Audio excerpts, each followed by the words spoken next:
died down a little bit. So I'm gonna go ahead and put my oyster in. I'm gonna show you guys, I have an enamel pan here.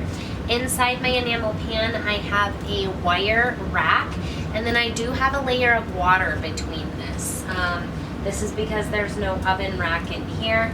I have my oyster shell. This is only supposed to bake about 7 minutes, and then the shell should pop up open. Yeah, so the shell should pop open. So sorry, I just saw a little crack. I've never, ever, ever cooked an oyster in my life. I like oysters. I have them at restaurants. It's my little brother's idea. So here we go. We're gonna try it out. We're gonna set our timer for 7 minutes and see how this oyster goes.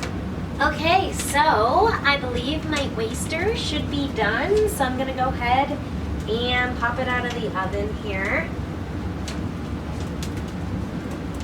All of the water, no, I guess not. I do still have some water, so essentially it's steamed. I think it's good to go. I'm gonna go get some tools. I'm gonna pry it open and I'll show you guys the oyster up close. Here's my oyster. You can see my description of the pan here. An enamel pan, nice wire rack. It kind of steamed it there in the oven. I mean, this is my crack. Is that like open? I don't know. This is kind of like trial and error for me. I've never done this before. Here I have my oyster.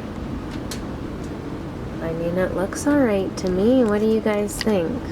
I think it looks pretty good. And actually, I didn't even need a tool. I was able to just pull it apart with my hands. So I guess that means it's done. And we're gonna try it out. I really hope that you guys enjoyed my baking video today with the oyster. If you guys have other baking video ideas, recipes, please drop them in the comments. Thank you guys so much for your continued loyal support. If you enjoy my videos, don't forget, give me a quick little thumbs up. That helps me out so much, you guys. Thanks again for watching. God bless. Have a wonderful day.